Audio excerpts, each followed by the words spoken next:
देखिए सर, सबसे पहले हमें एक बात समझने की जरूरत है, वो ये है कि जो भी धनश्री और चहल का या इसके पहले भी जो भी हमने इंसिडेंट्स देखे हैं इसमें जो भी डिसाइड हुआ है एलिमनी, ये कोर्ट ने निर्धारित नहीं किया है, ये पार्टीज ने खुद सेटलमेंट किया है और उस पर ये एलिमनी डिसाइड हुआ है। तो इस पे ये कहना, क्योंकि अभी तक कोई भी ऐसा स्टेटमेंट एक्सेप्ट दैट जो टी शर्ट वाला जो आपने स्टेटमेंट बोला, इसके अलावा और भी कोई ऐसे इंसिडेंट नहीं आए हैं जहां पर चहल ने इसके लिए बोला हो कि मुझे बहुत ही गलत तरीके से फंसाया गया या मैं बहुत ज्यादा प्रेशराइज था। हो सकता है सिचुएशंस हो और बोला ना गया हो, लेकिन अभी ऐसे कोई भी ऑफिशियल स्टेटमेंट नहीं आए हैं, तो मैं उस पर टिप्पणी नहीं करूंगा। जैसे आपने लॉ के मिसयूज की बात करी, मैं उस पर बताना चाहूंगा। जैसे अभी कुछ दिन पहले दीपिका जी ने बहुत अच्छे से समझाया कि कैसे लॉ का मिसयूज हो रहा है।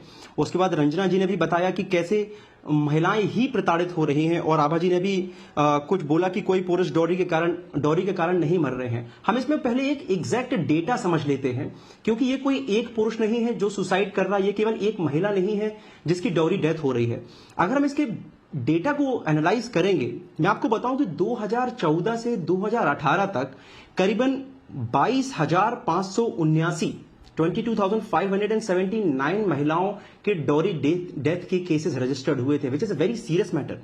2022 में अगर हम एग्जैक्ट डेटा की बात करें जो एनसीआरबी का है, 6,450 डॉरी डेथ के केस रजिस्टर हुए थे। दूसरी तरफ अगर हम मेल के डेटा की बात करें, क्योंकि ओब्वियसली हम डॉरी से रिलेटेड डेथ मेल में नहीं फाइंड आउट कर सकते, ना ही उसका डेटा आ सकता है, क्योंकि डॉरी मेल के अगेंस्ट में होता नहीं है, ये कोई क्राइम नहीं है, तो उसका डेटा गैदर करना बहुत मुश्किल है। लेकिन अगर हम जनरल डेटा की बात करें, 2022 में एनसीआरबी ने बोला कि 1,22,724 मेल ने सुसाइड की है, और उसमें से 67% मैरिड मेल थे, और उसमें से 31% फैमिली प्रॉब्लम्स की वजह से डेथ हुई। अब मैं ये नहीं कहूंगा कि फैमिली प्रॉब्लम्स की वजह से जो डेथ हुई है वो उनकी वाइफ ने प्रताड़ित किया है, वो भी हो सकता है। तो ऐसे तो डेथ्स दोनों तरफ हो रही हैं, हमें दोनों तरफ के डेटा को देखने की जरूरत है, एक बैलेंस अप्रोच को लाने की जरूरत है। देखिए, हम कोर्ट में केस देखते हैं as an advocate, as a lawyer, हमारे पास कई बार ऐसे केसेस आते हैं जहां पर महिलाएं बहुत ज्यादा प्रताड़ित होती हैं। अभी मैं आपको कुछ दिन पहले की घटना बताऊं कि एक महिला थी जिसके साथ में